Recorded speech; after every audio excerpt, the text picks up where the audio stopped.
اعمال کی اصلاح کرم سے کر دے۔ الحمدللہ رب العالمین والصلاة والسلام علی سید المرسلین، اما بعد فاعوذ باللہ من الشیطان الرجیم، بسم اللہ الرحمن الرحیم، الصلاة والسلام علیک یا رسول اللہ وعلی آلک واصحابک یا حبیب اللہ، الصلاة والسلام علیک یا نبی اللہ وعلی آلک واصحابک یا نور اللہ۔ درود پاک پڑھنے کے بے شمار فضائل و برکات ہیں، بہت ساری احادیث فضائل درود میں ملتی ہیں، اور درود پاک کے فضائل سنتے ہیں تو ایمان تازہ بھی ہو جاتا ہے۔ ایک ایسی خوبصورت فضیلت کہ شاید ہی کوئی ایسا مسلمان ہوگا جس کے دل میں یہ تمنا نہ ہو کہ نبی پاک علیہ الصلوۃ والسلام کا دیدار بھی نصیب ہو جائے اور اللہ کرے آقا سے ملاقات بھی نصیب ہو جائے۔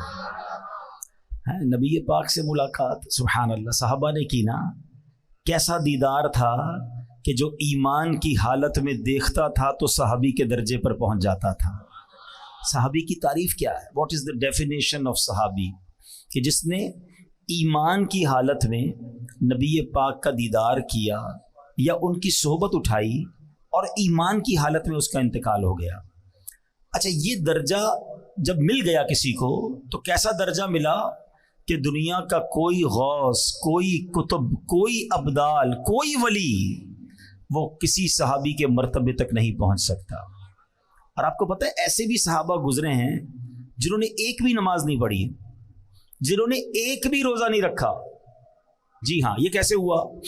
غزوات ہوتے تھے نا مسلمانوں کی، غیر مسلموں سے جب لڑائی ہوتی تھی تو کچھ لوگ آتے نبی پاک کے پاس۔ ایک واقعہ کتابوں میں بھی لکھا کہ ایک شخص آیا اور اس نے کہا کہ حضور اگر میں ایمان لے آؤں اور غزوے میں جا کر شرکت کروں، شہید ہو جاؤں تو میرے لیے کیا حکم ہے؟ آقا نے فرمایا تمہیں بھی جنت ملے گی۔ کلمہ پڑھا اور لڑنے چلے گئے اور شہید ہو گئے۔ کوئی نماز ہی نہیں پڑھی، کوئی سجدہ ہی نہیں کیا، لیکن چونکہ دیدار مصطفیٰ ہو چکا تھا، ایمان کی حالت میں جلوہ جانا دیکھ لیا تھا، تو کروڑوں نماز پڑھنے والے، سجدے کرنے والے، لاکھوں عبادتیں کرنے والے ایک طرف، اور جس نے جلوہ جانا دیکھ لیا اس کا مرتبہ ایک طرف۔ تو یہ دیدار مصطفیٰ کی برکت ہے، یہ صحبت مصطفیٰ کی برکت ہے کہ جس کو نصیب ہو گئی اس کا وہ مرتبہ ہو گیا اور پھر وہ قطعی جنتی ہو گیا۔ ہاں، جس کو گارنٹی کہتے ہیں نا، قرآن نے گارنٹی دے دی ان کے بارے میں۔ جبھی تو دعوت اسلامی والے کیا نعرہ لگاتے ہیں؟ ہر صحابی نبی، ہر صحابی، ہاں، چاہے وہ چند گھنٹے، چند منٹ پہلے مسلمان ہوئے ہوں، مگر چونکہ جلوہ جانا دیکھا، صحبت مصطفیٰ اٹھائی، تو وہ درجہ مل گیا کہ زمانے کا غوث بھی اس کا مرتبہ نہیں پا سکتا۔ تو اب سمجھو دیدار مصطفیٰ کی بات ہے۔ ایک عشق والی بات بھی کہہ دیتا ہوں۔ بہت پہلے مجھے ایک شخص نے ایک بات کہی تھی، وہ کہتے ہیں نا کچھ باتیں دل میں گھر کر جاتی ہیں۔ انہوں نے ایک بات کہی تھی کہ مدینہ شریف میں ملاقات ہوئی تھی، اور انہوں نے ایک جملہ کہا کہ پتہ ہے کدھر آئے ہو؟ مدینے جاتے ہیں لوگ، شاپنگ کر رہے ہوتے ہیں، ہنسی مذاق کر رہے ہوتے ہیں، گھوم پھر رہے ہوتے ہیں۔ انہوں نے فرمایا پتہ ہے کدھر آئے ہو؟ اگر 1450 سال پہلے آ جاتے تو صحابی بن جاتے۔ ایک جملہ کہا انہوں نے، لیکن سمجھ والوں کے لیے بہت بڑی بات ہے کہ یہی تو ہوتا تھا نا کہ آقا کے زمانے میں لوگ دور دور سے آتے تھے، ایمان لاتے تھے، دیدار کرتے تھے، صحابی بن جاتے تھے۔ ہم 1450 سال بعد والے لوگ ہیں، ہمیں صحبت مصطفیٰ میسر نہیں، مگر مدینہ تو ہے نا، اس کا مقام کیا ہے سمجھو۔ تو پھر آتا ہوں اپنی بات کی طرف کہ ملاقات مصطفیٰ، صحبت مصطفیٰ، جی ہاں، آپ کو بھی مل سکتی ہے، مجھے بھی مل سکتی ہے۔ وہ کیسے؟ نبی پاک صلی اللہ تعالی علیہ وسلم نے خود فرمایا کہ جو کوئی شخص، حدیث پاک کا مضمون ہے، مجھ پر روزانہ 50 بار درود پاک پڑھے گا، کل بروز قیامت میں اس سے مصافحہ فرماؤں گا۔ ہائے ہائے، مصافحہ کس سے؟ سرور کائنات سے صلی اللہ تعالی وسلم۔ دیدار ہونا بڑی بات ہے، آقا فرمانے میں مصافحہ کروں گا، اللہ اکبر۔ اور قیامت کے دن نبی پاک کا جسم اقدس جس سے ٹچ ہو جائے اس کا کام کیسا بن جائے گا؟ آؤ یہ پوچھو حضرت انس سے. حضرت انس رضی اللہ عنہ صحابی رسول ہیں. آپ کے گھر میں ایک دسترخوان تھا, ایک بڑا سا رومال تھا. جب بھی اس رومال کو دھونے کی ضرورت پیش آتی تھی نا, تو حضرت انس کیا کرتے تھے, اس رومال کو آگ میں ڈال دیتے اور تھوڑی دیر بعد باہر نکالتے, تو میل جل جاتا تھا, کپڑا صاف ہو جاتا تھا. ہم کیا کرتے ہیں, واشنگ مشین میں ڈالتے ہیں, وہ آگ میں ڈالتے تھے. کسی صحابی نے کہا حضور یہ کون سا طریقہ ہے میل صاف کرنے کا؟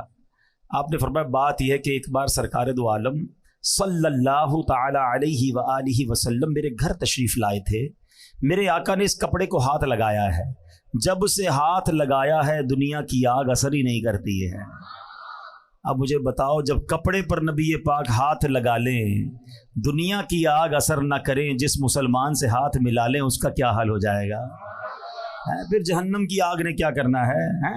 وہ نعت کا شعر ہے نا, آقا کا گدا ہو اے جہنم میں تو بھی سن لے, وہ کیسے جلے جو کہ غلام مدنی ہو,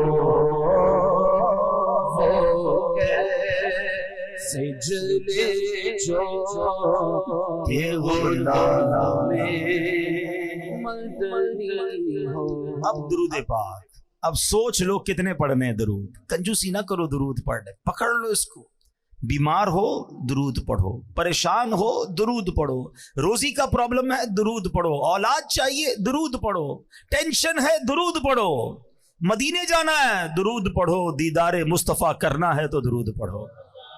ہاں, ہر درد کی دوا ہے صلی علی محمد, تعویذ ہر بلا ہے صلی علی محمد. میں بھی نیت کروں اور آپ بھی نیت کریں, کثرت کے ساتھ درود پاک پڑھنے ہیں.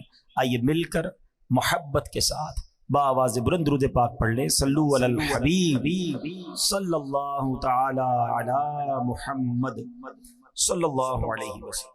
ایک بہت ہی خوبصورت حدیث پاک, اس میں ایک بڑا پیارا واقعہ, اور یہ بخاری شریف میں حدیث پاک موجود ہے, اور یہ حدیث کا میں آپ کو خلاصہ پیش کروں گا. امیزنگ اسٹوری ہے, کمال کا سبق آموز واقعہ ہے.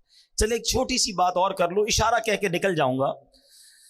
کچھ لوگ کہتے ہیں یار آپ واقعات بڑے سناتے ہیں, کوئی قرآن و حدیث کی بات کیا کرو, واقعات بڑے سناتے ہیں. تو میں تو بخاری سنا رہا ہوں.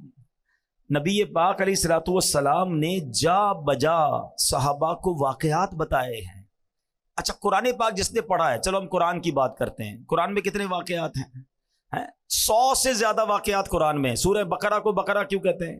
بقرہ کہتے ہیں گائیں کو, اس میں گائے والا واقعہ ہے. سورہ نمل چونٹی کی سورت, چونٹی کا واقعہ ہے. ٹھیک ہے جناب.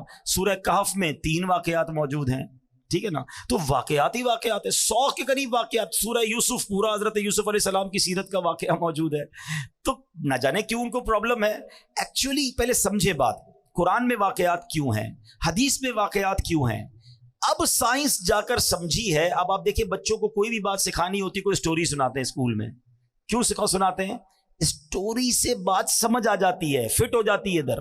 یہ انسان کی سائیکی ہے, انسان کی نفسیات ہے. قرآن کا اسلوب ہے, قرآن کا انداز ہے کہ سمجھانا ہے تو پچھلی قوموں کے واقعات قرآن نے بیان کیے, پھر سمجھایا انہوں نے ایسا کیا تم نہ کرنا, ورنہ وہ برباد ہوئے تم بھی برباد ہو جاؤ گے. بالکل اسی طرح احادیث میں واقعات بھرے ہوئے ہیں. تو جن کو واقعات سے پرابلم ہے, لگتا ہے انہوں نے خود قرآن و حدیث نہیں پڑھی ہے. اب میں بخاری شریف کا واقعہ سنانے جا رہا ہوں, اب غور سے سنیے گا. نبی پاک علیہ الصلوۃ والسلام نے فرمایا کہ بنی اسرائیل کے 3 آدمیوں کا یہ واقعہ بیان کیا کہ بنی اسرائیل میں 3 شخص تھے. ان میں سے ایک برس یعنی کوڑ کے مرض میں گرفتار تھا, ایک گنجا تھا, اس کے بال ہی نہیں آتے تھے, ایک بندہ تھا جو اندھا تھا, اس کی آنکھیں نہیں تھیں. اب اللہ کریم کی طرف سے ان کا امتحان سلیکٹ ہوا کہ ان کا امتحان کرنا ہے. تو اب کیا ہوا, ایک انسانی صورت میں فرشتہ آیا اور اس نے آ کر پہلے برس کے مریض سے پوچھا, جس کے جسم پر کوڑ کا مرض تھا, کہ تجھے سب سے زیادہ کیا چیز پسند ہے. تو یہ انسان کی فطرت ہے کہ وہ وہی پسند کرتا ہے جو اس کے پاس نہیں ہوتی ہے. یہ ایک انسان کی پرابلم ہے. تو اس کے جسم پر سفید داغ تھے, دھبے تھے, کوڑ کا مرض تھا, کہ مجھے اچھا رنگ اور صاف جلد بڑی پسند ہے. فرشتے نے اس کے جسم پر ہاتھ پھیرا. ہاتھ پھیرنا تھا کہ اس کا جسم بالکل صاف ستھرا ہو گیا, جلد بھی صاف ستھری ہو گئی, کوڑ کا مرض ختم ہو گیا. اب اس سے پوچھا تجھے کون سا مال زیادہ پسند ہے؟ تو وہ کہتا ہے مجھے اونٹ بڑے پسند ہیں. تو فرشتے نے اس کو ایک حاملہ اونٹنی دی, بچہ دینے والی اونٹنی دی اور برکت کی دعا دی اور فرشتہ چلا گیا. اب فرشتہ گنجے کے پاس آیا کہ تجھے کیا پسند ہے؟ کہتا ہے میری تو تمنا یہ بس بال آ جائے, سر پہ بال ہی نہیں ہے, بڑی کوشش کی ہے مگر بال نہیں ہے. تو فرشتے نے اس کے سر پر ہاتھ پھیرا, بہترین بال آ گئے, بڑا خوبصورت بال آ گئے. کہا اچھا بتا مال کون سا پسند ہے؟ تو وہ کہتا ہے کہ بس مجھے ایک گائے بڑی پسند ہے. اس زمانے میں جانور مال ہوتا تھا. اب بھی جو گاؤں گوٹ کے لوگ ہیں نا, شاید شہر والوں کو سمجھنا آ رہا ہو کہ پیسے مانگنے تھے, گاڑیاں مانگنی تھی, کیا کسی نے اونٹ مانگا, کسی نے گائے مانگی. گاؤں گوٹ کے لوگوں کے لیے اب بھی یہ ان کا مال ہوتا ہے. ہم شہر والے ہمیں شاید اس کا اندازہ نہیں. بہرحال اس نے کہا کہ مجھے گائے بڑی پسند ہے. فرشتے نے حاملہ گائے, جو بچہ دینے والی گائے تھی, اس کو دی, برکت کی دعا دی اور آگے چلا گیا. اب تیسرے کے پاس پہنچا فرشتہ. وہ کون تھا؟ اندھا. تو فرشتے نے پوچھا کہ تجھے کیا پسند ہے؟ کہتا ہے اندھے کو کیا چاہیے, آنکھیں چاہیے, میں تو دیکھ ہی نہیں سکتا دنیا میں کیا ہو رہا ہے, کاش مجھے آنکھیں مل جائیں. فرشتے نے اس کی آنکھ پر ہاتھ پھیرا, دعا دی, اس کی آنکھیں روشن ہو گئی. پوچھا کون سا مال پسند ہے؟ وہ کہتا مجھے بکریاں بڑی پسند ہیں.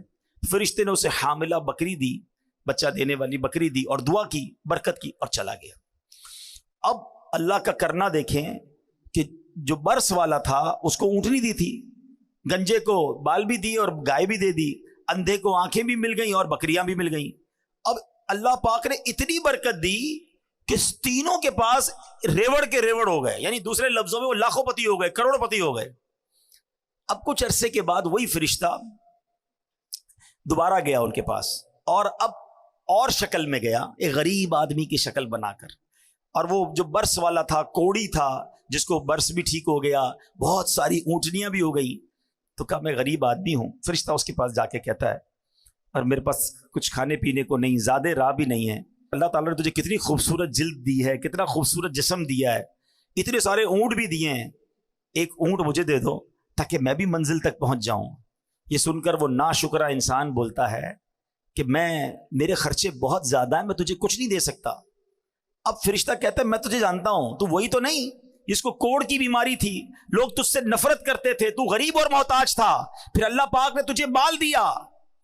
ایک اجنبی سے ایسی باتیں سننے کے بعد اس کو ڈر جانا چاہیے تھا, مگر وہ اکڑ کے کیا کہتا ہے, ایسا بالکل نہیں ہے, یہ مال تو مجھے وراثت میں ملا ہے. اللہ اکبر. اب فرشتے نے جب اس کی ناشکری والے الفاظ سنے نا, تو کہا اگر تو اپنی بات میں جھوٹا ہے اور اگر ایسا ہی ہے تو اللہ تجھے ویسا ہی کر دے جیسا پہلے تو تھا. اب فرشتہ گنجے کے پاس آیا, اس کے پاس بھی مال, اس کے پاس بہت ساری گائیں, سر پر بال بھی ہیں. اس نے کہا کہ مجھے اللہ کی راہ میں کچھ دے دو, ایک گائے مجھے دے دو, میں غریب آدمی ہوں. کہ نہیں میں تمہیں کچھ نہیں دے سکتا. کہا تو وہی تو نہیں جس کے سر پر بال بھی نہیں تھے اور کچھ مال بھی نہیں تھا, اللہ نے تجھے دیا. کہتا نہیں مجھے وراثت میں ملا ہے, یہ میں نے سب کمایا ہے. فرشتے نے کہا اگر تو جھوٹا ہے تو تو بھی ویسا ہی ہو جائے جیسا پہلے تھا. اب تیسرے کے پاس آیا, اندھے کے پاس, آنکھیں مل چکی تھی, غریب مسافر بن کر کہتا ہے کہ اللہ نے تجھے آنکھ کی نعمت بھی دی ہے, میں اسی رحمان کا تجھے واسطہ دیتا ہوں, مجھے ایک بکری دے دو تاکہ میں اپنی منزل پر پہنچ جاؤں.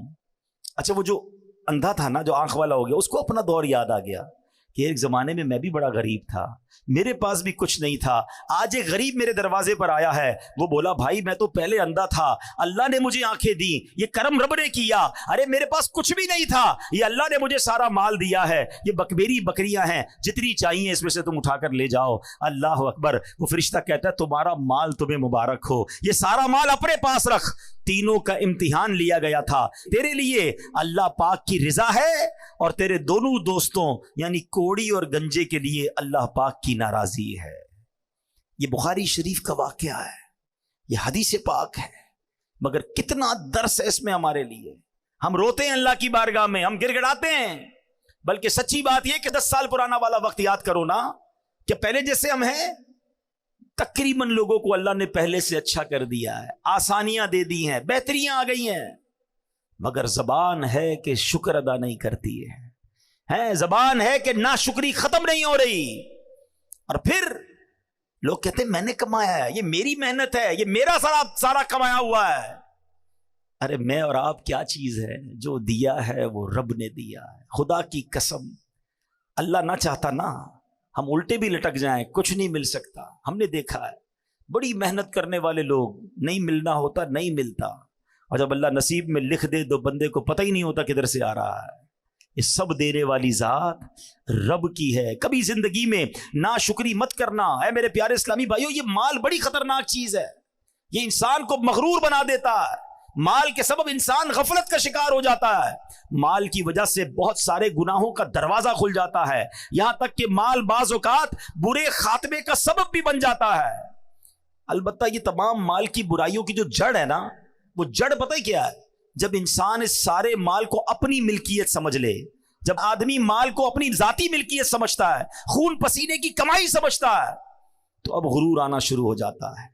اللہ اکبر, خود پسندی آنا شروع ہو جاتی ہے. میں نے کیا ہے. نہیں جناب, اللہ کرے کہ اچھا ایسے لوگوں کو پتہ ہے پھر معاذ اللہ زکوٰۃ بھی ٹیکس لگتی ہے. کہ زکوٰۃ اور صدقہ میں نے کمایا اور اللہ کی راہ میں دے دوں. جب میرا ہے, میں نے کیا, میں کیسے دے دوں؟ اور ایک وقت آتا ہے زکوٰۃ دینے کا بھی جی نہیں چاہتا ہے. اے میرے پیارے اسلامی بھائیوں, ہم میں سے کوئی بھی سونے کا چمچ لے کر منہ میں پیدا نہیں ہوا. ہم جب دنیا میں آئے تھے تو خالی ہاتھ تھے. ارے جسم پر لباس بھی نہیں تھا. رب نے ہمارے ماں باپ کے دلوں میں رحم ڈالا, انہوں نے لباس پہنایا, انہوں نے کھانا کھلایا, مگر عطا کس نے کیا؟ وہ رب نے کیا. کاش ہمارا یہ ذہن بن جائے کہ جو کچھ میرے پاس ہے وہ میرا نہیں ہے, میرے رب نے دیا ہے. یہ اللہ کی عطا ہے, وہ جب چاہے واپس لے سکتا ہے. میں آپ کو ریسنٹ مثال دے دیتا ہوں نا, پرانی باتیں تو چھوڑو. ترکیہ اور شام میں جو زلزلہ آیا, لوگ کہتے ہیں میرے پاس, ایسی ایسی باتیں کرنے والے باتیں کرتے ہیں, اتنے پیسے ہیں ہمارے پاس 7 پشتے کھائیں تو ختم نہیں ہوگا.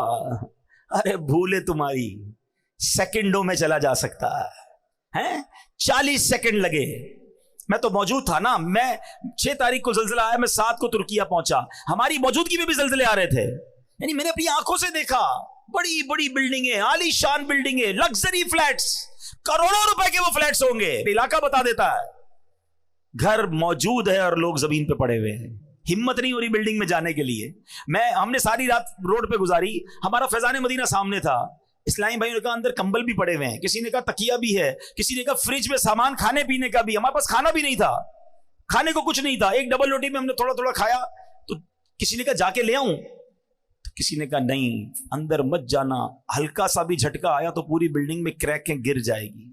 یقین کریں اللہ کی قدرت اپنی آنکھوں کے سامنے دیکھی کہ کروڑوں روپے کے گھر ہیں, سامان ہے, کسی کی ہمت نہیں ہو رہی اپنے گھر میں جانے, کیونکہ ہر 1-2 منٹ بعد ایک بلڈنگ گر رہی تھی. تھوڑا سا زلزلہ آتا ایک اور گر جاتی, تھوڑا سا آتا ایک اور گر جاتی, کریک سب میں پڑ چکے تھے. تو 40 سیکنڈ کے اندر 7 پشتوں تک کھائیں گی تمہاری اولاد. بھول ہے تمہاری. رب چاہے نا تو سیکنڈوں میں مالدار غریب ہو سکتا ہے. زکوٰۃ دینے والا زکوٰۃ لینے والا بن سکتا ہے.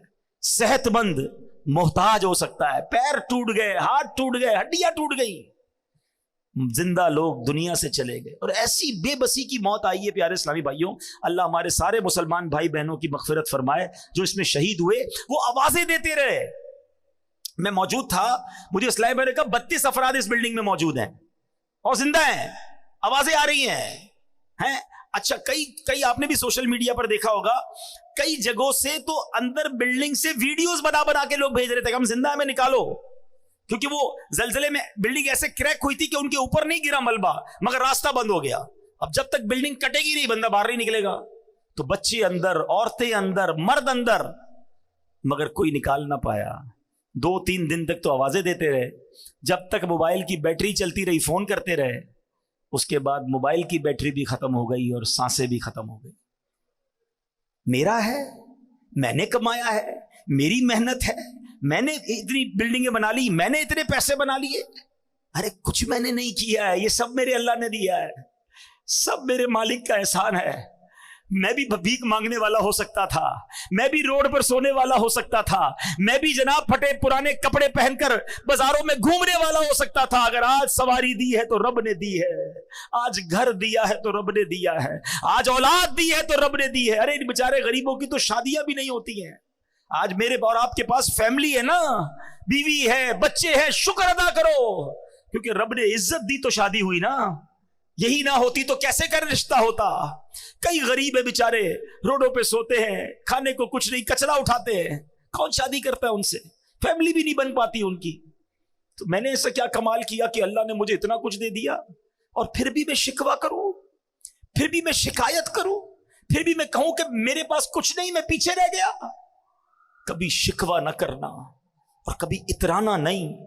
جو دیا ہے رب نے دیا ہے, میرا کچھ نہیں ہے, اللہ نے دیا. یہ ذہن بنا لو میرے پیارے اسلامی بھائیوں. اور پھر اگر مال کا حق ادا کرنا ہے نا, تو پھر اللہ کی راہ میں خرچ کرو. جب ہے ہی اللہ کا, جب ہم یہ مان لیں گے, یہ سمجھ لیں گے یہ رب کا ہے, اللہ نے دیا ہے, تو پھر خرچ کرنا بھاری نہیں ہو جائے گا. پیسے والے تو بڑے آئے, لوگ کہتے ہیں پیسے والا ہونا چاہیے.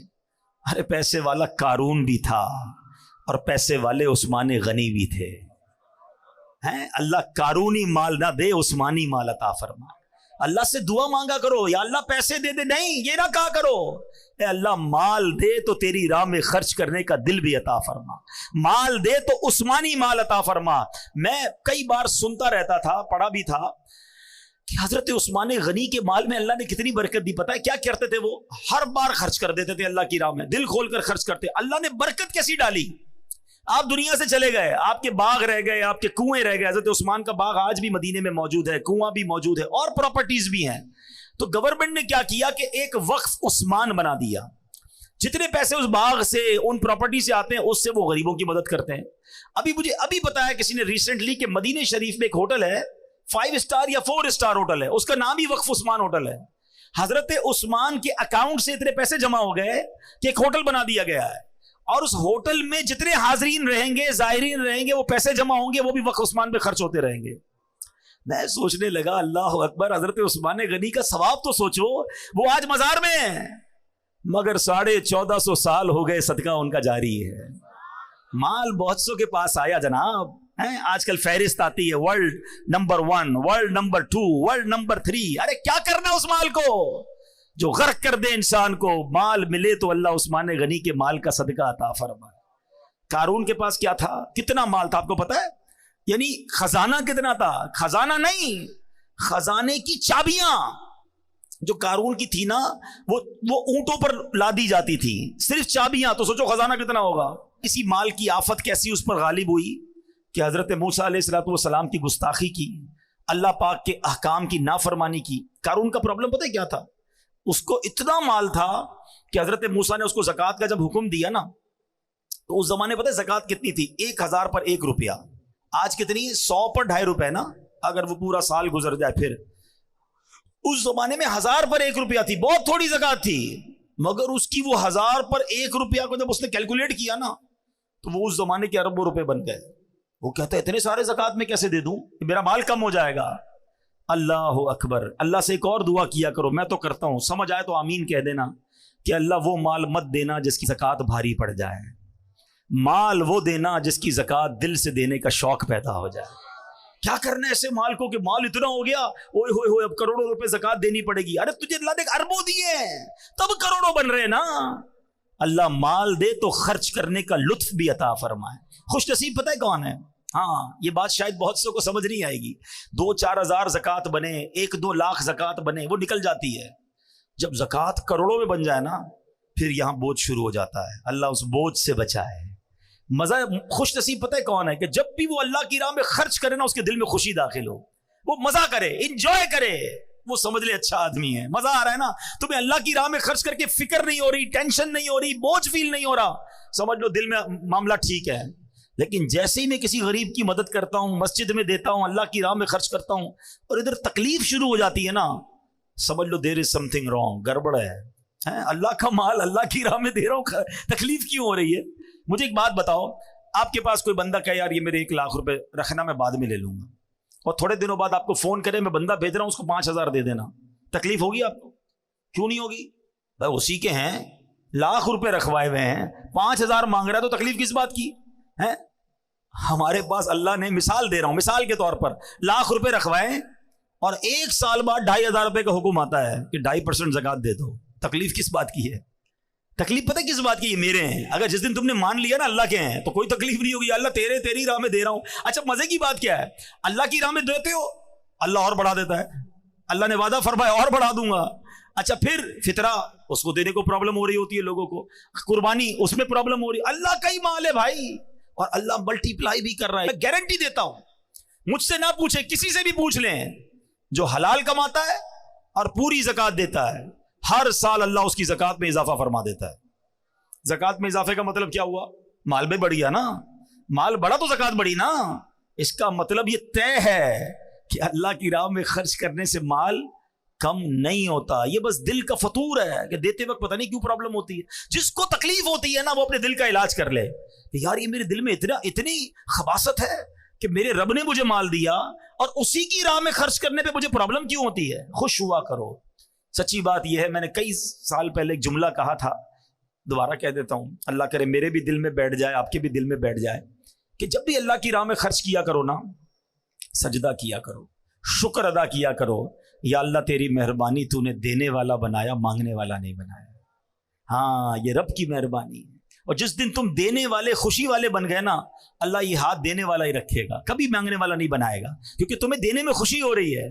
پرابلم جن کو ہوتی ہے نا, جن کو زکات بوجھ فیل ہوتی ہے, وہ اپنا علاج کرے. تو قارون کا یہی پرابلم تھا.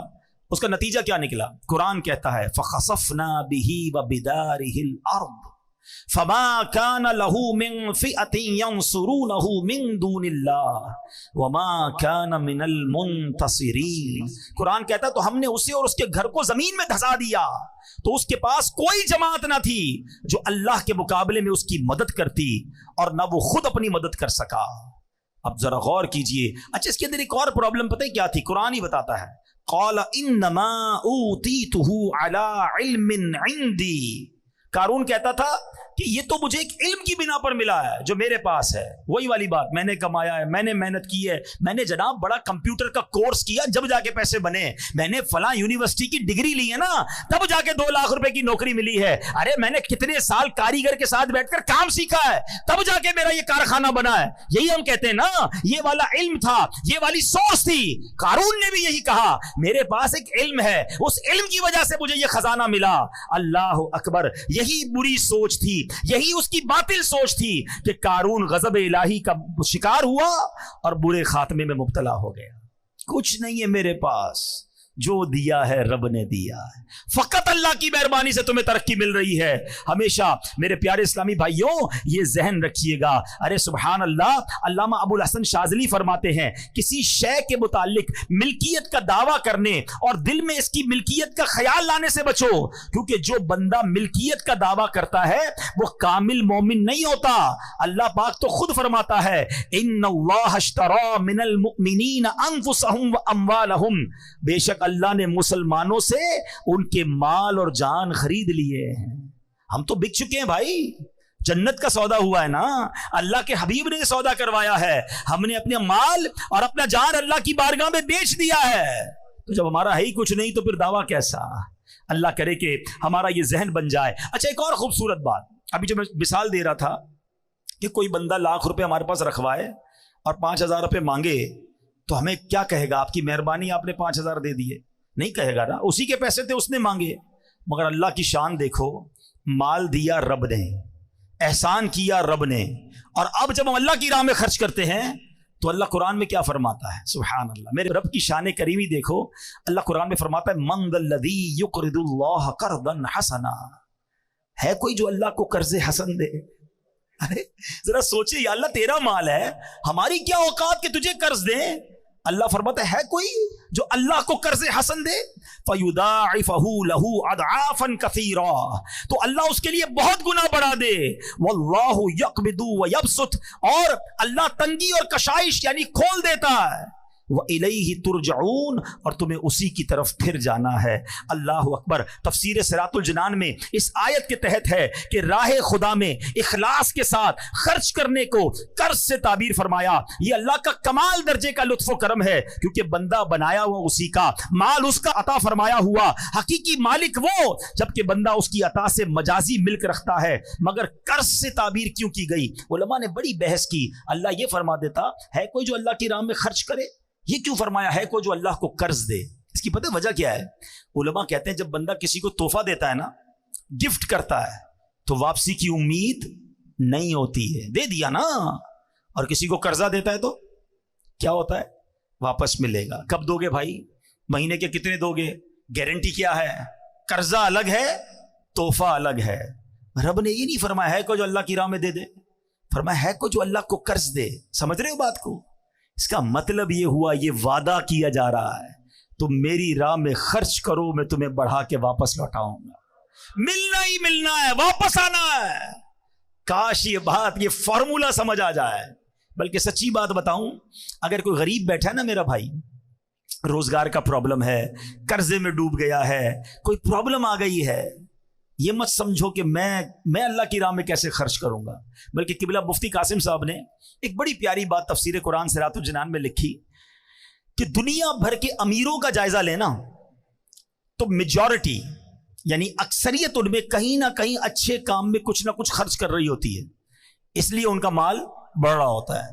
اور دنیا بھر کے غریبوں کا سروے کرے نا تو اکثریت ان میں وہ جو اللہ کی راہ میں خرچ نہیں کرتی کہ میں تو پہلے ہی غریب، میرا کیا کام خرچ کرنا. فرمایا اس لیے یہ غربت سے نکل نہیں پا رہا. اگر غریب بھی اپنی حیثیت کے مطابق خرچ کرنا شروع کر دینا، اللہ نے وعدہ کیا ہے کہ یہ قرضہ ہے، اللہ کے حبیب نے وعدہ فرمایا کہ کم نہیں ہوگا، تمہارا مال تمہیں پھر لوٹایا جائے گا، بڑھا کے لوٹایا جائے گا، ملٹی پلائی کر کے لوٹایا جائے گا. چاہے 1 روپے سے شروع کرو، چاہے 5 روپے سے شروع کرو، کسی غریب کی مدد، کسی دینی کام میں خرچ کرتے رہا کرو. وہ کیسے لوٹاتا ہے اب ذرا سنتے جانا. میں مختصراً 1-2 حدیثیں اور 1-2 واقعات سناتا ہوں. صحابی رسول حضرت ابو ہریرہ رضی اللہ تعالیٰ عنہ سے روایت ہے. اللہ اکبر، یہ بھی بخاری شریف کی حدیث ہے. اللہ پاک کے آخری نبی رسول ہاشمی صلی اللہ تعالیٰ علیہ وسلم نے فرمایا، ایسا کوئی دن نہیں جس میں بندے سویرا کریں اور 2 فرشتے نہ اتریں، جن میں سے ایک کہتا ہے الہی سخی کو زیادہ اچھا عوض دے، اور دوسرا کہتا ہے الہی کنجوس کو برباد کر دے. یعنی آپ ذرا سوچیں، فرشتہ روز بددعا کیسے دے رہا ہے؟ کنجوس کو بربادی دے، کہ جو نہیں خرچ کرتا اللہ کی راہ میں، جو کنجوسی کرتا ہے. اور جو سخی ہے اس کے لیے کون دعا کر رہا ہے؟ فرشتہ دعا کر رہا ہے. آج میں اور آپ کسی عالم دین، کسی بزرگ، کسی پیر صاحب کو ڈھونڈتے ہیں نا، حضرت ذرا دعا کر دے، خاص مسئلہ ہے، دعا کر دیں. ارے تم اللہ کی راہ میں خرچ کرنا شروع کرو، صبح سویرے فرشتے دعا کریں گے تمہارے لیے، اور فرشتوں کی دعائیں حاصل ہو سکتی ہیں. اللہ کرے یہ بات سمجھ آ جائے. اللہ اکبر. نبی پاک کی ایک اور حدیث ہے، ہر شخص بروز قیامت اپنے صدقے کے سائے میں ہوگا یہاں تک کہ لوگوں کے درمیان فیصلہ فرما دیا جائے. حضرت یزید بن ابو حبیب رحمۃ اللہ تعالی علیہ سے مروی ہے کہ حضرت مرثد بن ابو عبداللہ رحمۃ اللہ تعالی علیہ اہل مصر میں وہ پہلے شخص تھے جو شام کے وقت مسجد میں جایا کرتے. راوی فرماتے میں جب بھی آپ کو مسجد میں جاتے دیکھتا، آپ کے ہاتھ میں کچھ نہ کچھ صدقے کے لیے روٹی ہوتی، پیسے ہوتے، کچھ نہ کچھ ضرور ہوتا تھا. ایک مرتبہ میں نے دیکھا کہ ہاتھ میں پیاز لیے آ رہے ہیں. ہاتھ میں کیا ہے؟ پیاز ہے. تو میں نے کہا حضور یہ تو آپ کے کپڑوں کو بدبودار کر دے گی، آپ پیاز لے کر کیوں آئے ہیں؟ تو آپ نے کہا اے ابو حبیب کے بیٹے، میرے پاس صدقے کے لیے کچھ نہیں تھا. مجھے ایک صحابی نے حدیث بیان کی کہ اللہ پاک کے آخری نبی علیہ الصلوۃ والسلام نے فرمایا مومن کا دیا ہوا صدقہ بروز قیامت اس پر سایہ ہوگا. بس میں اسی حدیث پر عمل کرنے کے لیے پیاز لے کر آ گیا ہوں. کچھ نہ کچھ دیتا رہوں، مجھے قیامت کے دن اپنے صدقے کے سائے میں رہنا ہے. اپنی یہ عادت بناؤ میرے پیارے اسلامی بھائیوں، روزانہ ہے. الحمدللہ آپ کو پتہ ہے دعوت اسلامی والے بڑا پیارا سا ایک مدنی صدقہ باکس دیتے ہیں، وہ گھر میں رکھ لو. روز گھر سے نکلتے ہوئے 1 روپیہ کچھ نہ کچھ خود ڈالیں، اپنے بچوں سے ڈلوائیں. صدقہ بیماریاں دور کرتا ہے، صدقہ بلائیں دور کرتا ہے، صدقہ آفتیں دور کرتا ہے. پتہ ہے روایتوں میں آتا ہے بلا اترتی ہے اور بندہ صدقہ کرے نا، صدقہ اسے روک لیتا ہے. اب صدقے اور بلائی میں لڑائی شروع ہو جاتی ہے، مگر بلا کو صدقہ بندے پر اترنے نہیں دیتا ہے. اچھا پھر ہمارا کانسیپٹ بھی بڑا نرالا ہے. ہم کہتے ہیں یار مولانا صاحب نے بیان کیا تھا صدقہ کرو پیسے بڑھ جائیں گے. میں تو روز صدقہ کر رہا ہوں، پیسے بڑھتے ہی نہیں ہیں. وہی 1000 روپے کی سیل ہے، 10 گنا ملٹی پلائی ہو کر ملے گا. آج 100 روپے دوں گا تو کل ملٹی پلائی ہو کے 2000 ہونی چاہیے تھی، وہ 100 روپے بھی چلے گئے، سیل بھی اتنی ہی ہے. تو اب پرابلم پتہ ہے کیا کہ ہمارا مائنڈ سیٹ مال کو ملٹی پلائی کرنے میں. اب میں آپ سے سوال کرتا ہوں، آپ 100 روپے صدقہ کریں، اس کے بدلے 1000 روپے مل جائیں، یہ اچھا؟ یا باہر روڈ پہ نکل کر آپ کا ایکسیڈنٹ ہونا تو اللہ نے وہ ایکسیڈنٹ بچا لیا، آپ کی ٹانگ ٹوٹنے والی تھی اللہ نے اس سے بچا لیا، دکان میں آگ لگنے والی تھی اللہ نے اس سے بچا لیا. اللہ بہترین فیصلہ کرنے والا ہے نا. ہے کسی کے مال میں برکت دے دی جاتی، کسی سے بلائیں ڈال دی جاتی ہیں. صدقہ بلائیں بھی تو ٹالتا ہے نا. تو ہم جب خیر سے گھوم رہے ہیں نا، مصیبتوں سے بچ رہے ہیں. اور کبھی کبھی آپ نے دیکھا ہوگا آپ کے بچہ گرتے گرتے رک جاتا ہے، آپ کسی سیڑھی سے گرتے گرتے بچ جاتے ہیں, کبھی ٹریفک میں اچانک آپ رکتے اور گاڑی نکلتی ہے, آپ کہتے ہیں یار بچ گیا, ایسے ہی بچ گئے. یہ کوئی نیکی تھی, یہ کوئی دعا تھی, یہ اللہ کی رحمت تھی, تمہیں بچایا گیا, شکر ادا کرو. ہیں یار فلاں برابر دکان میں آگ لگی, میری دکان میں کچھ نہیں ہوا. ایک صاحب خود بتا رہے اپنا واقعہ کہ میں 25 رمضان کو دعوت اسلامی کے مرکز آیا کچھ اچھی رقم لے کر, اور میں نے وہاں پر آ کر وہ عطیات دے دیے. کہتے ہیں 26 رمضان کو میری فیکٹری پر اتنی بڑی آفت آئی کہ میرے کروڑوں روپے برباد ہو سکتے تھے. اس کی میں ڈیٹیل نہیں بتاتا, لیکن 1 روپے کا مجھے نقصان نہیں ہوا. کہتے میں حیران ہو گیا, میرے دوست حیران ہیں کہ یار یہ والی پرابلم جس کی بھی فیکٹری میں ہوئی اس کے کروڑوں برباد ہوئے, تیرے کیسے بچ گئے؟ کہتے میرا ایمان ہے, میں نے 25 تاریخ کو جا کر اللہ کی راہ میں خرچ کیا, اللہ نے اگلے دن میرے اوپر سے وہ آفت ڈال دی. ہاں یہ آنکھوں سے دیکھتا ہے بندہ کہ ہم اللہ کی راہ میں خرچ کرتے رہا کریں. سبحان اللہ. اب آئیے میرے پیارے اسلامی بھائیوں, ایک اور واقعہ سناتا ہوں, مزید ایمان جو ہے وہ تازہ ہو جائے کہ بزرگان دین کیسا اپنے دل کے اندر جو ہے وہ یقین رکھتے تھے, اور کس طرح اللہ کی راہ میں خرچ کرتے تھے. اپنے دور کے ابدال ابو جعفر بن خطاب رحمۃ اللہ تعالی فرماتے ہیں, میرے دروازے پہ ایک سائل نے صدا لگائی. ایک غریب آیا, اس نے پیسے مانگے. میں نے زوجہ سے پوچھا کچھ ہے تمہارے پاس؟ جواب ملا 4 انڈے ہیں. تو میں نے کہا مانگنے والے کو دے دو. اس نے 4 انڈے اس سوالی کو دے دیے. اس سائل انڈوں کی خیرات لے کر چلا گیا. اب کیا ہوا, تھوڑی دیر گزری تھی کہ ان کے دوست نے ایک ٹوکری بھیجی. تو گھر والوں سے پوچھا اس پہ کل کتنے انڈے ہیں؟ کہا 30. کہ تم نے تو فقیر کو 4 انڈے دیے تھے, یہ 30 کس حساب سے آئے؟ یقین دیکھیں کہ 1 کے 10 کا وعدہ ہے, ہم نے دیے 4 ہیں اللہ کی راہ میں, 30 کیسے آئے؟ تو کہتی ہے 30 انڈے پورے ہیں, 10 انڈے ٹوٹے ہوئے ہیں. تو حضرت علامہ یافعی یمنی کہتے ہیں کہ یہ تو بتاؤ کہ تم نے جو دیے تھے اس میں کیا پوزیشن تھی؟ تو کہا حضور مسئلہ یہ ہے کہ میں نے جو 4 انڈے دیے تھے نا, وہ 3 پورے تھے, 1 ٹوٹا ہوا تھا. تو 1 ٹوٹے ہوئے کے بدلے 10 ٹوٹے ہوئے آئے ہیں, اور 3 سالم دیے تو اس کے بدلے 30 آئے ہیں. ہاں جیسا دو گے نا, پھٹے ہوئے کپڑے دینے صدقے میں, بچا ہوا کھانا دینا ہے. موزے میں سوراخ ہو گیا تو فقیر یاد آیا ہے, گھر کی ماسی کب یاد آئی کہ کھانا بچ گیا, اب پھکے گا تو چلو اس کو کھلا دو. یہ نہ کیا کرو, جیسا دو گے ویسا ملٹی پلائی ہوگا. جو خوشی سے دے گا نا, مزے کی بات بتاؤں, گھر والے میں گھر میں ملازم ہوا کرے نا, ابھی رمضان آ رہا ہے, یقین کریں گھر میں ملازم ہیں یا اور کوئی رشتہ دار ہے نا, آپ کا افطاری تیار ہو جائے نا, پہلے اچھی افطاری نکال کر اپنے ملازمین کو کھلا دیں, کم نہیں ہوگا, تمہارا کچھ نہیں جائے گا. ایسا ہی جو آپ کے بچوں نے کھانا ہے نا, وہ کسی 4 کو نہیں کھلائیں, 1 کو کھلا دیں, مگر ایسا کھلاؤ جیسے تم اپنے بچوں کو کھلاتے ہو. پھر دیکھو کیسی برکت آئے گی, کیسا ملٹی پلائی ہوگا. خوشی سے دو نا. یہی مسئلہ ہمارا فطرے میں چل رہا ہے, سالوں سال سے چل رہا ہے. مجھے تو فارمولہ ہی آج تک سمجھ نہیں آیا ہے. اللہ پاک ہمارے مفتی منیب الرحمان صاحب کو سلامت رکھے, بچپن سے سنتے آ رہے ہیں, حضرت جو فطرہ اعلان کرتے تھے ہم وہ فطرہ دے دیتے تھے. پہلے 25 روپے تھا, 30 روپے تھا, 50 ہوا, 100 ہوا, 150 ہوا ہے, اب 250 300 ہو جائے گا. وہ اللہ کے بندے پوری حدیث تو سنو نا, وہ بھی اعلان 4 فطرے فرماتے ہیں. کیا ہوتا ہے؟ اب تو دعوت اسلامی کے مدنی مرکز سے بھی اعلان ہوتا ہے فطرے. حدیث پڑھو نا, حدیث میں نبی پاک نے 4 قسم کے فطرے بیان کیے, کشمش کا, جو کا, کھجور کا, اور پھر گندم کا. ہم نے کون سا دینا ہے؟ سب سے سستا والا, گندم کا. ٹھیک ہے, غریب آدمی دے گندم کا, کوئی منع نہیں, اس کا فطرہ ادا ہو جائے گا. مگر جس کو روز افطار میں اجوا کھجور چاہیے, سموسے بھی چاہیے, اس کو شربت بھی چاہیے, VIP کھانا چاہیے, اور فطرہ دیتے وقت سب سے سستا والا, اپنے دل سے پوچھو نا, یہ میں ٹھیک کر رہا ہوں کیا؟ کبھی ایسا ہوتا ہے کہ ہم عید کا جوڑا لینے جائیں اور دکاندار سے کہیں یار سب سے سستا والا کپڑا دکھاؤ؟ میں دوبارہ عرض کر رہا ہوں, غریب آدمی کی بات نہیں کر رہا, جس کو اللہ نے نوازا ہے, کپڑے بہترین والے لینے, جوتے بہترین والے لینے ہیں, بچوں کے کپڑے اچھے لینے ہیں. فطرہ کون سا؟ لوئسٹ کیٹیگری والا. یہ ناشکری ہے. اللہ کی بارگاہ میں دیتے وقت تمہیں کم والی چیز کیوں یاد آتی ہے؟ اس بار تو مزہ ہے نا کہ یا اللہ پوری رمضان تو نے مجھے بہترین کھجور سے افطار کرایا, اب میں فطرہ بھی کھجور والا دوں گا. تو نے مجھے کروڑوں سے اچھا رکھا. اچھا میرے اور آپ کے پیسے اللہ کو تھوڑی جا رہے ہیں, اللہ کو ضرورت بھی نہیں ہے, یہ یاد رکھنا. ہاں, ادھر دل دیکھا جاتا ہے کہ یہ بندہ مجھ سے محبت کرتا ہے یا مال سے محبت کرتا ہے. جب میری باری آتی ہے تو سب سے گھٹیا مال یاد آتا ہے. ہمارا مائنڈ سیٹ تو اتنا عجیب ہے پیارے اسلامی بھائیوں. مثال کے طور پہ ابھی جمعے کی نماز میں امام صاحب اعلان کریں کہ ذرا اللہ کی راہ میں خرچ کرو. آپ کو جناب آج سخاوت کا جو ہے نا دریا جوش مار رہا ہے, چلو یار آج 100 روپے دے دیتے ہیں. آپ نے اپنا پرس نکالا, 100 روپے کے 2 نوٹ ہیں اس کے اندر, ایک کڑک والا ایک پرانا والا. سچ بتاؤ کون سا مسجد کے ڈبے میں ڈالتے ہو؟ پرانا والا. کیوں مطلب وجہ بتاؤ نا.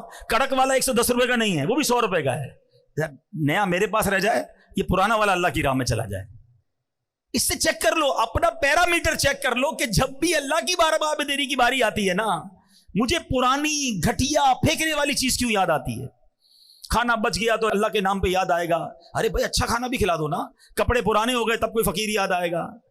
اللہ کی راہ میں خوشی سے دو. 4 پارے کی پہلی آیت ہے, لن تنالوا البر حتى تنفقوا مما تحبون. اللہ فرماتا تم اس وقت تک بھلائی تک نہیں پہنچ سکتے جب تک اپنی پیاری چیز اللہ کی راہ میں خرچ نہ کر دو. اچھا جب صحابہ نے یہ آیت سنی نا, کوئی آتا کہتا حضور یہ باغ ہے نا, میری ساری پراپرٹی میں یہ باغ مجھے بڑا پسند ہے, یہ اللہ کی راہ میں دیتا ہوں. حضور میرے سارے مال میں یہ گھوڑا مجھے بڑا پسند ہے, میں یہ اللہ کی راہ میں دیتا ہوں. جو بیسٹ پسند تھا نا وہ دیا کرتے. ہمیں جو پسند نہیں ہے وہ اللہ کی راہ میں بانٹنا ہے. کتنا فرق ہے. کیسے ہوگا مجھے بتاؤ نا, مسئلہ حل کیسے ہوگا؟ خوشی کے ساتھ بیسٹ اللہ کی راہ میں دو اور دل سے دو. اچھا بعض اوقات پتہ ہے کچھ لوگ کیا کہتے ہیں, یار جو مجھے پسند ہے نا وہ ایک ہی ہے, میرے پاس وہ چیز ایک ہی ہے, وہ دے دوں گا تو چلی جائے گی. تمہارے پاس ایک ہے نا, میرے اللہ کے پاس ایک تھوڑی ہے. تم دو, اللہ تمہیں اس سے اچھی عطا فرما دے گا نا. تو صحابہ کرام تو ایسے تھے کہ بہترین چیز خرچ کرتے تھے. ہم کیا کرتے ہیں؟ بلکہ ہمارا تو ایسا عجیب مائنڈ سیٹ ہے, کسی کے 4 بچے ہو نا, ایک بچہ بڑا ہوشیار, سبق پورا یاد کرتا ہے, اس کو ڈاکٹر بنائیں گے. دوسرا بچہ گھر کے کھلونے بھی خود ٹھیک کر لیتا ہے, بڑا دماغ ٹیکنیکل ہے, اس کو انجینئر بنائیں گے. تیسرا بچہ حساب کتاب میں بڑا تیز ہے, اس کو اکاؤنٹنٹ بنائیں گے.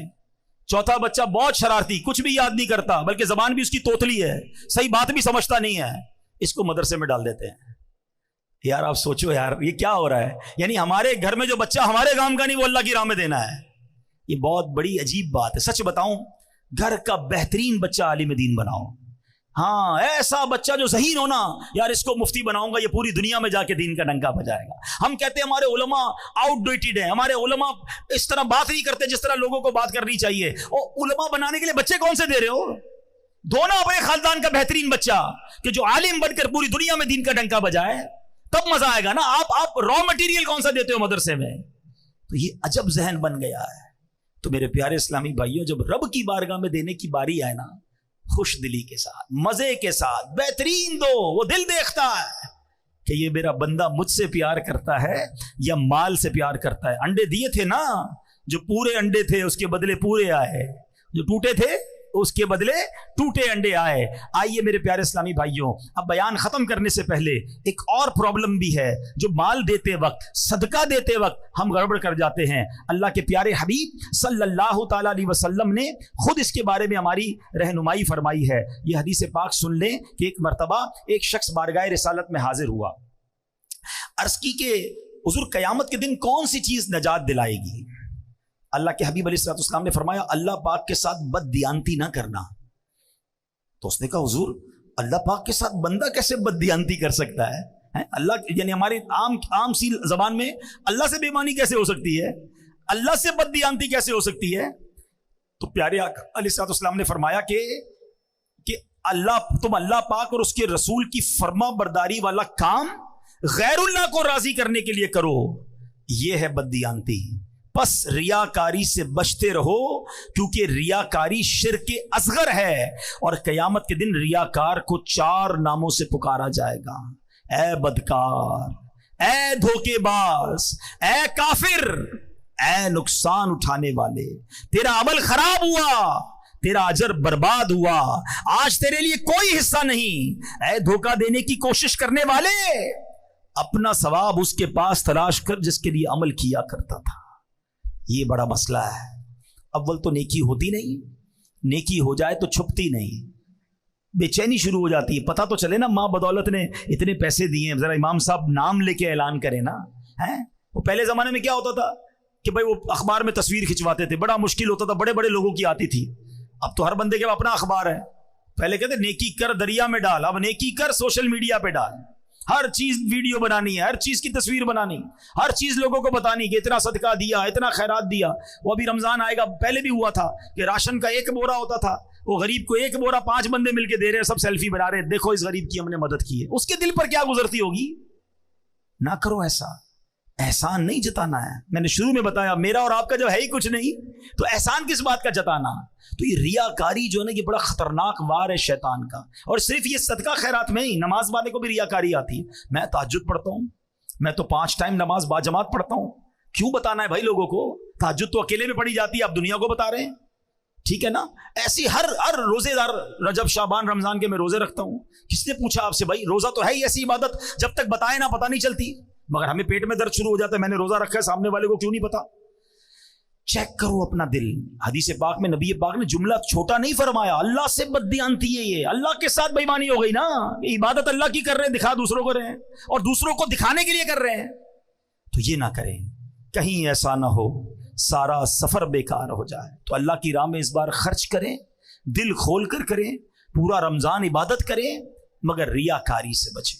اچھا، اب آخری بات، ریاکاری والی بات ہو یا اس طرح کی کوئی بھی بات ہو نا، اتنا مردود ہے شیطان، جب ایسی بات کرتے ہیں نا ہمیں کوئی اور بندہ یاد آتا ہے، ہاں یار یہ حضرت صحیح کہہ رہے، وہ فلاں آدمی نا جب بھی چندہ دیتا ہے اعلان کرواتا ہے، بہت بڑا ریاکار ہے۔ بھائی کسی اور کے لیے میں نہیں کہہ رہا، اپنے آپ کو چیک کرو، وہ کس نیت سے کر رہا ہے وہ جانے، اس کا رب جانے۔ بعض صورتوں میں اعلان کرنے کی اجازت ہے۔ اب مثال کے طور پر میں یہاں اعلان کروں کہ بھائی میں 500 روپے دے رہا ہوں، آپ سب بھی دیں، تو میری نیت کیا ہے کہ مجھے دیکھ کر ہو سکتا ہے کچھ اور بھی دے دیں، تو مجھے ثواب ملے گا۔ انما الاعمال بالنیات، ہم اپنے دل سے پوچھ لیں میں کیوں اعلان کر رہا ہوں، سامنے والے کا دل چیک مت کرنا۔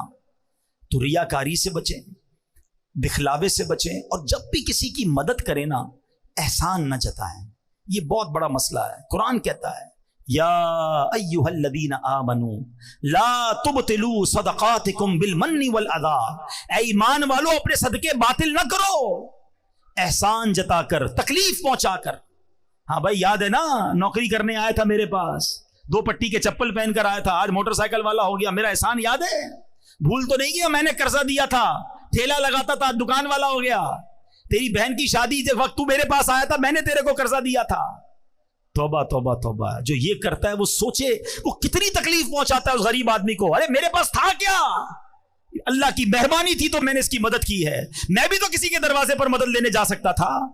کبھی زندگی میں احسان مت جتانا، احسان جتانے سے اس کو تکلیف پہنچتی ہے، تمہارا صدقہ بھی ضائع ہو گیا۔ میں نے عمرہ کروایا تھا، میں نے اس کو حج کروایا، میں نے کچھ نہیں کیا یار، اللہ نے دیا تو سب ہوا ہے۔ ہمارے بزرگ کیسے مدد کرتے تھے، کبھی کبھی ایسے بھی کیا کرو کہ جس کی مدد کی نا اس کو پتہ بھی نہ چلے کہ مدد کس نے کی ہے، ہاں اس کو پتہ بھی نہ چلے، خفیہ طور پہ اس کے پاس مدد پہنچ جایا کرتی تھی۔ ہم تو جناب بولتے بھائی پیسے میں نے دیے، روز نماز کے بعد دعا کرنا میرے لیے، اس کی ڈیوٹی لگا دیتے ہیں۔ ارے وہ دعا کرے نہ کرے کیوں جتا رہے ہو، اللہ تو دیکھ رہا ہے نا، اللہ نے قبول کر لیا، تمہارے وارے نیارے ہو جائیں گے۔ دعائیں لینے والے بنو، ہائے لینے والے نہ بنو۔ تو اے میرے پیارے اسلامی بھائیوں، سارا مال کس کا ہے؟ اللہ کا ہے۔ جو دیا وہ کس نے دیا؟ رب نے دیا، میرا کچھ بھی نہیں ہے۔ پہلے تو یہ ذہن بناؤ، اور پھر اللہ نے دیا ہے نا تو خرچ کریں، اپنے غریب رشتہ داروں کو دیں، دیگر مسلمان بھائیوں کی مدد کریں۔ ماہ رمضان میں اپنے دسترخوان کے ساتھ ساتھ کوئی ایک دسترخوان اچھا کر دیں، ان کے دسترخوان پر بھی کھانا پہنچ جائے۔ یہ روڈوں پر جو بہت سارے لوگ بانٹتے ہیں اس سے بہتر یہ کہ کسی غریب کے گھر میں پہنچا دیں۔ روڈ پر تو بہت سارے لوگ کھا لیتے ہیں، مگر ہمارے گھر میں بہنیں، ان تک تو نہیں پہنچتا نا سامان، تو کسی ایک رشتہ دار، کسی ایک غریب کے گھر تک پہنچانے کا انتظام کریں۔ اور اس کے بعد اپنی زکوٰۃ میں اپنی دعوت اسلامی کو یاد رکھیں، جو دین متین کا اتنا بڑا کام پوری دنیا میں کر رہی ہے۔ ہمارے مدرسۃ المدینہ اور جامعۃ المدینہ ہیں، جس میں بچے اور بچیاں بغیر فیس کے قرآن پاک پڑھ رہے ہیں، درس نظامی کر رہے ہیں۔ الحمدللہ 1 لاکھ سے زیادہ حافظ قرآن دعوت اسلامی نے پاکستان میں اس امت کو عطا فرما دیے ہیں۔ کراچی کے بزرگ بیٹھے ہیں، ایک اشارہ کروں گا میری بات سمجھ جائیں گے۔ میں جب چھوٹا تھا، آج سے 30 سال پرانی اگر بات کریں، تو کراچی میں تراویح پڑھانے کے لیے حافظ قرآن نہیں ملتا تھا، پنجاب سے بلانا پڑتا تھا، ایسا ہی ہے۔ اور آج مجھے بتاؤ کراچی میں کون سی گلی ہے جہاں تراویح نہیں ہو رہی ہے، کون سی بلڈنگ ہے جہاں تراویح نہیں؟ ایک بلڈنگ میں 3 تراویحاں ہو رہی، کیسے ہو رہی ہیں بھائی؟ حافظ کوئی درخت میں اگے ہیں، کسی فصل میں نکلے ہیں؟ یہ دعوت اسلامی کے مدرسے ہیں. الحمدللہ 1 لاکھ سے زیادہ حافظ قرآن دعوت اسلامی نے بنا دیے. قرآن کی خدمت کا کیسا نظام بنایا, ہزاروں بچوں اور بچیوں نے درس نظامی کر لیا. 150 کے قریب انگلش میڈیم اسکول بنا دیے. 34,000 بچے اور بچیاں اس میں دنیاوی تعلیم کے ساتھ ساتھ دینی تعلیم حاصل کر رہے ہیں. سال کی 600 کے قریب مسجدیں دعوت اسلامی ملک اور بیرون ملک میں بنا رہی ہے. آج کل چینل پر جو بے حیائی اور فحاشی ہے کسی کو بتانے کی ضرورت نہیں ہے, مگر ایک چینل ایسا ہے جس کو دیکھ کر غیر مسلم مسلمان ہو رہے ہیں, بے نمازی نمازی بن رہے ہیں, شرابی شراب چھوڑ رہے ہیں. ارے چینل دیکھ کر رقص و سرور کی محفل سجدے تو سنی ہوں گی, مگر یہ کیسا چینل آیا جس کو دیکھ کر مدینے کی یاد میں آنسو بہ رہے ہیں, اللہ کے خوف سے دل لرز رہے ہیں, لوگ گناہوں سے توبہ کر رہے ہیں, ماں باپ کا ہاتھ چوم رہے ہیں, صرف اردو زبان میں نہیں انگلش زبان میں, پھر اس کے بعد بنگلہ زبان میں, اب جناب عربی زبان میں یوٹیوب پر مدری چینل شروع کر دیا. بچوں کی نفسیات کے مطابق بچوں کے پروگرام کڈز مدری چینل شروع کیا گیا. اور اس کے بعد جب کارٹونز کے ذریعے بے حیائی پھیلائی جا رہی ہے, کارٹونز کے ذریعے اب جناب بچوں کے ساتھ ان کو غلط رسم و رواج سکھائے جا رہے تھے, تو اس کو کاؤنٹر کرنے کے لیے دعوت اسلامی نے اینیمیٹڈ خاکے بنائے, اپنے اسلامک کارٹونز بنائے, اور اب وہ کارٹونز بھی کئی زبانوں میں الحمدللہ شائع کیے جا رہے ہیں. اور آپ کو جان کر خوشی ہوگی اس کی پذیرائی کیسے ہے. کبھی موقع ملے تو یوٹیوب پر کڈز لینڈ مدنی چینل کو سرچ کیجئے گا. ہمارے ایک ایک کارٹون کے کلپ کو 50 ملین لوگوں نے دیکھا ہے. 50 ملین کا مطلب 5 کروڑ لوگ ہوتے ہیں, 40 ملین کا مطلب 4 کروڑ لوگ ہوتے ہیں. تو دنیا بھر کے بچے دیکھ رہے ہیں, وہ دین سیکھ رہے ہیں. کون سا میدان ہے جس میں دعوت اسلامی لا دینی قوتوں کا مقابلہ نہیں کر رہی. اور آگے چلیں, اب جب فلاحی کام کی بات کرتے ہیں, آقا علیہ الصلوۃ والسلام کی دکھیاری امت کی بات کرتے ہیں, تو کس موقع پر دعوت اسلامی نے خدمت نہیں دی. 2005 میں زلزلہ آیا, کشمیر میں زلزلہ آیا, اس زمانے میں بھی دعوت اسلامی والوں نے وہاں جا کر کروڑوں روپے کی امداد کی. اور جب 2019-20 میں کووڈ آیا, 1 کروڑ کے قریب مسلمانوں تک کھانا پانی اور راشن پہنچایا گیا, کروڑوں روپے کی امداد کی گئی. اس کے بعد 2022 میں جب سیلاب آیا, 3.5 ارب کے قریب روپے اور سامان وہاں تقسیم کیا گیا. ایک نیا کام FGRF کے تحت ہو رہا ہے جو شاید کراچی والوں کو نہیں پتا. اے کراچی والوں, ہم بڑے سکون میں ہیں. ہمارے سندھ کے بھائی اب تک ڈوبے ہوئے ہیں. لوگ سمجھتے سیلاب ختم ہو گیا, اب بھی لاکھوں لوگوں کے گھروں میں پانی موجود ہے, ابھی بھی لاکھوں ایکڑ زمین پر پانی موجود ہے. ہماری ٹیم جب وہاں گئی اور جا کر دیکھا کہ 6 مہینے ہو گئے, اب تک پانی نہیں نکلا ہے. جتنا سوکھنا تھا سوکھ گیا, جتنا نکلنا تھا نکل گیا, اب نہیں نکل رہا. اور نہیں نکلے گا تو ان کے گھر کیسے آباد ہوں گے. ہاسپٹلز میں پانی, مسجدوں میں پانی, قبرستان میں پانی. اب فیصلہ کیا گیا کہ ہم پمپ لگاتے ہیں اور ان کا پانی باہر نکالتے ہیں. آپ کو یاد ہوگا ایک بار کراچی میں بارش ہوئی تھی تو یہ پورا خارا در کا ایریا پانی سے بھر گیا تھا, اور پانی 1 ہفتہ رہا تھا تو اس پانی میں بدبو اور گندگی کا عالم کیا تھا. ادھر بھی دعوت اسلامی والوں نے پمپ لگائے تھے, مگر ادھر 6 مہینے ہو گئے ہیں وہ پانی نہیں نکلا ہے. آپ کو جان کر خوشی ہوگی اب تک 5 ارب گیلن پانی دعوت اسلامی والے نکال چکے ہیں. تقریباً 30,000 ایکڑ سے زیادہ زمین ہم نے پانی سے فارغ کر دی ہے. قبرستان پانی سے فارغ ہو گئے, اسکولیں, مسجدیں, ہاسپٹل, الحمدللہ لوگ اپنا کام کاج کرنے لگ گئے. مگر اب بھی یہ کام جاری ہے, اب بھی ہمارے پمپ لگے ہوئے ہیں, اب بھی لاکھوں روپے کا ڈیزل روزانہ کی بنیاد پر بھیجا جا رہا ہے تاکہ ہمارے مسلمان دکھیارے بھائیوں کا پانی نکلے. ابھی یہ کام جاری تھا کہ ترکیہ میں زلزلہ آ گیا, شام میں زلزلہ آیا. دعوت اسلامی والے صبح و شام وہاں بھی کام کر رہے ہیں. ہم نے الحمدللہ اب ایک اور کانٹریکٹ سائن کیا ہے ترکی گورنمنٹ کے ساتھ مل کر کہ ہم اب کنٹینر دے رہے ہیں. کنٹینر ہاؤسز کہلاتے ہیں. ایک ایسا کنٹینر وہاں بنتا ہے جس میں 2 بیڈ روم, 1 باتھ روم اور چھوٹا سا کچن ہوتا ہے, کیونکہ ان لوگوں کو تقریباً 1.5 سے 2 سال کنٹینر میں رہنا پڑے گا تب جا کے یہ عمارتیں بنیں گی. تو الحمدللہ اب ہم نے کنٹینر دینا شروع کر دیے ہیں, آرڈر دے دیا ہے. تھوڑے دنوں بعد آپ مدری چینل پر سوشل میڈیا پر دیکھیں گے ایک ایسی بستی آباد ہوگی ترکی میں کہ جہاں FGRF کے کنٹینر ہوں گے, اور ہم صرف کنٹینر کھانا اور راشن نہیں دیتے, ہم ساتھ دین بھی سکھاتے ہیں, ہم سنتیں بھی سکھاتے ہیں, ہم نماز بھی پڑھواتے ہیں. ہم نے الحمدللہ اسی کنٹینر کی بستی میں مسجد بنانے کا بھی پلان کر لیا ہے. قرآن بھی پڑھائیں گے, نماز بھی پڑھائیں گے, اور روزانہ کی بنیاد پر کھانا بھی کھلائیں گے. یہاں میں یہ بھی اشارہ کر دیتا ہوں کہ کچھ لوگ ماشاءاللہ اپنے طور پر اپنی NGO بنا کر یا اپنے طور پر غریبوں کو راشن دے رہے ہوتے ہیں. بالکل دیجئے, بہت اچھا کام ہے, لیکن اگر یہی کام آپ دعوت اسلامی کے ساتھ کر لیں گے نا, ہم راشن بھی دیں گے, ان کو اجتماع میں بھی لے آئیں گے. کریں گے, ان کے بچوں کو مدرسہ بھی لے جائیں گے, جن جن کو راشن دیتے ہیں ان کا ڈیٹا رکھتے ہیں تاکہ ان کے گھر کی خواتین بھی دین سیکھ لیں. تو الحمدللہ راشن تو پہنچے گا, آپ کے دعوت اسلامی کے ذریعے کرو گے تو دین بھی پہنچے گا, سنتیں بھی پہنچیں گی, ایک عقیدہ بھی پہنچے گا, ان کا ایمان بھی محفوظ ہو جائے گا. تو یہ ہے ہماری دعوت اسلامی. کس کس شعبے کی بات کروں؟ ویسے سچی بات یہ ہے, اگر آپ دنیا بھر کی تنظیموں پر نظر دوڑائیں نا تو آپ کو کئی ایسی تنظیمیں ملیں گی. کچھ تنظیمیں ملیں گی جو صرف مدرسہ چلاتی ہیں, کچھ تنظیمیں ملیں گی جو صرف اسکولیں چلاتی ہیں, کچھ تنظیمیں ملیں گی جو میڈیا کو دیکھتی ہیں, کچھ تنظیمیں ملیں گی جو جناب ویلفیئر کا کام کرتی ہیں. کوئی تنظیم ایسی نہیں ملے گی جو ایک ہی تنظیم ہو اور وہ سارے کام کر رہی ہو. یہ اللہ کی رحمت سے فیضان امیر اہل سنت ہے کہ دعوت اسلامی 100 سے زیادہ شعبہ جات میں 150 سے زیادہ ملکوں میں دین متین کا پیغام عام کر رہی ہے. کون سا دن گزرتا ہے جب خبر نہیں آتی کہ غیر مسلم بیرون ملک میں مسلمان ہو رہے ہیں, کہیں غیر مسلموں کی عبادت گاہ خرید کر مسجد بنائی جا رہی ہے. ذرا سوچو تو صحیح کہ جس بلڈنگ میں, جس عمارت میں اللہ نہ کرے شیطان کی پوجا ہوتی ہو اور شرک ہوتا ہو, الحمدللہ اب وہاں رحمان کو سجدے ہو رہے ہیں, وہ مسجد میں کنورٹ ہو چکی ہے. یہ ایک دو نہیں ہے, اکیلے میں مجھ سے کوئی مل لے, ہم آپ کو بتائیں گے کہ پوری دنیا میں ایسی کتنی غیر مسلموں کی عبادت گاہیں ہیں جو دعوت اسلامی نے بدل کر رکھ دی.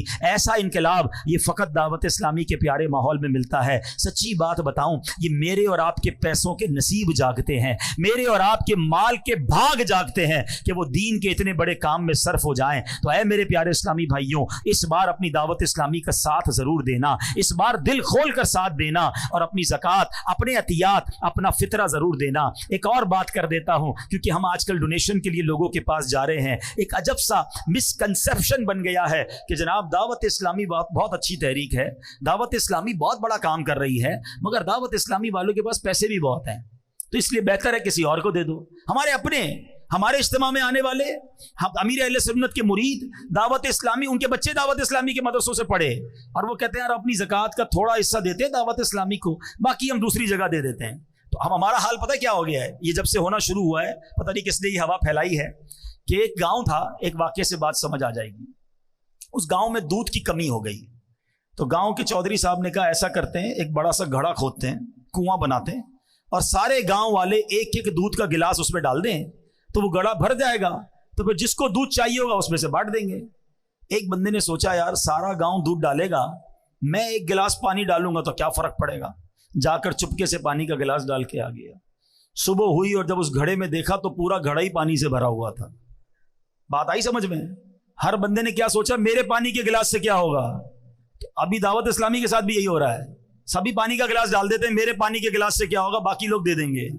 تو پیارے بھائی, دعوت اسلامی کے پاس یقیناً بہت چندہ آتا ہے, مگر اخراجات کتنے ہیں؟ اس وقت دعوت اسلامی کے صرف پاکستان میں 44,000 سے زیادہ اجیر ہیں, امپلائیز ہیں. 105 کروڑ روپے صرف ماہانہ سیلری ہے. تنخواہ کتنی ہے؟ 105 کروڑ. 1 ارب 5 کروڑ ہر مہینے تنخواہ دینی ہوتی ہے ہمیں. میں الحمدللہ ایسے بھی عاشقان رسول کو جانتا ہوں جو کہتے ہیں دعوت اسلامی کے اتنے احسان ہیں کہ میں پوری زکوٰۃ دعوت اسلامی کو دے دیتا ہوں, اور اپنے غریب رشتہ داروں کو میں صدقہ خیرات سے دیتا ہوں. اور بھی دینا بھائی, تو زکوٰۃ یہاں دے دیتا ہوں تو 100% مجھے پتا ہے کہ شرعی تقاضوں کے مطابق مفتیان کرام سے پوچھ کر ادا ہو جاتی ہے, تو میرا فرض ادا ہو جاتا ہے. باقی میں نفلی صدقات سے اپنے رشتہ داروں کی مدد کرتا ہوں. تو اس بار انشاءاللہ نیت کریں, دعوت اسلامی کو بھرپور عطیات دیں گے بھی اور جمع بھی کریں گے انشاءاللہ. اللہ کریم ہم سب کو اپنی راہ میں دل کھول کر خرچ کرنے کی توفیق عطا فرمائے. آمین بجاہ النبی الامین صلی اللہ علیہ وسلم. الحمدللہ رب العالمین والصلاة والسلام على سید المرسلین یا ارحم الراحمین یا ارحم الراحمین یا ارحم الراحمین. یا ربنا یا ربنا یا ربنا یا ربنا یا ربنا یا اللہ یا رحمان یا رحیم. اللهم ربنا آتنا في الدنيا حسنة وفي الآخرة حسنة وقنا عذاب النار وقنا عذاب القبر وقنا عذاب الحشر وقنا حساب الميزان. اللهم أعني على ذكرك وشكرك وحسن عبادتك يا مقلب القلوب ثبت قلوبنا على دينك يا مصرف القلوب صرف قلوبنا على طاعتك اللهم ارزقنا ايمانا كاملا ويقينا صادقا وقلبا خاشعا وبدنا عابدا ورزقا حلالا طيبا واسعا يا الله وتوبة قبل الموت وراحة عند الموت والعفو عند الحساب والنجاة من النار والفوز بالجنة بغير حساب يا عزيز يا غفار يا رب العالمين اللهم إنا نسألك الأمن يوم الخوف ربنا حاسبني حسابا يسيرا إنك على كل شيء قدير إنك لا تخلف الميعاد اللهم ارزقنا حجا مبرورا وسعيا مشكورا وذنبا مغفورا وتجارة لن تبور يا عالم ما في الصدور أخرجنا يا الله من الظلمات إلى النور اے ڈوبتوں کو بچانے والے، اے بے کسوں کی دستگیری کرنے والے، اے گناہگاروں کی مغفرت فرمانے والے مولا، تیرے گناہگار سیاہ کار سیاہ شعار بندے تیرے دربار میں ہاتھ اٹھائے حاضر ہیں، جھولی پھیلائے ہاتھ پھیلائے تیرے گھر میں جمع ہو گئے۔ انت الغنی ونحن فقراء یا اللہ، انت الغنی ونحن فقراء یا اللہ۔ اے رب کریم ہماری خالی جھولیوں میں مغفرت کی خیرات ڈال دے، ہمیں اپنی رضا کی خیرات سے نواز دے۔ اے اللہ ہمارے صغیرہ گناہ بھی معاف کر دے، ہمارے کبیرہ گناہ بھی معاف فرما دے، ہمارے چھپ کر کیے ہوئے گناہ بھی معاف کر دے، ہمارے اعلانیہ گناہ بھی معاف کر دے۔ اللہم انک عفو کریم تحب العفو فاعف عنا یا کریم فاعف عنا یا غفور۔ استغفر اللہ ربی من کل ذنب واتوب الیہ، استغفر اللہ العظیم من کل ذنب عظیم۔ اللہ جب اپنے گناہوں سے توبہ کرتے ہیں، ہماری توبہ کو اپنے دربار میں قبول فرما، آئندہ گناہ نہ کرنے کا ارادہ کرتے ہیں، اے اللہ اس ارادے پر استقامت اپنے کرم سے عطا فرما۔ اے اللہ پچھلی زندگی تو بڑی گناہوں میں گزاری، اے اللہ پچھلے معاف فرما دے اور اگلی زندگی اچھی گزارنے کی توفیق عطا فرما۔ 5 وقت کا نمازی بنا دے، تلاوت قرآن کرنے والا بنا دے، روزانہ درود پاک پڑھنے والا بنا دے، فقط حلال روزی نصیب فرما، رزق حرام سے ہم سب کو محفوظ فرما۔ اے اللہ ہمارے آنکھوں کے گناہوں کو معاف فرما، ہمارے کانوں کے گناہ معاف فرما، ہماری زبان کے گناہ معاف فرما۔ اے اللہ اب اچھا دیکھنا نصیب فرما، اچھا بولنا نصیب فرما، اچھا اور پاکیزہ سننے کی توفیق عطا فرما، حرام کاموں سے ہماری جان چھڑا دے۔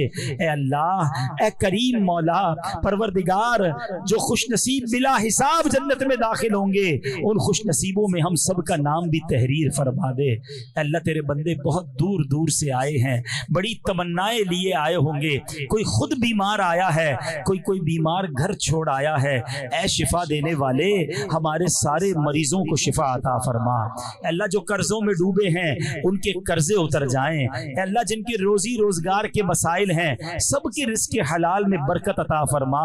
اے اللہ مہنگائی نے کمر توڑ دی ہے، اے اللہ سب کے دسترخوان کو وسیع فرما دے۔ اے اللہ ہمارے وطن پر بڑا مشکل اور کٹھن وقت آیا ہے، اے اللہ ہمارے وطن پر خاص نگاہ رحمت فرما۔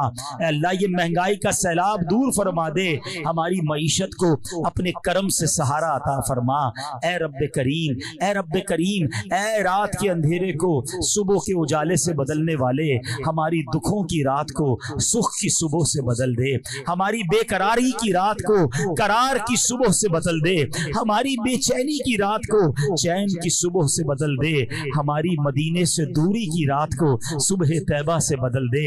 اے اللہ ہمارے جو مسائل ہیں، ہماری جو مشکلیں ہیں، لوگ بتاتے ہیں بہت مشکل ہے، یہ کام بہت بڑا ہے، ہمارا بعض اوقات خود بھی ذہن بولنے لگتا ہے اتنی بڑی مشکل کیسے حل ہوگی؟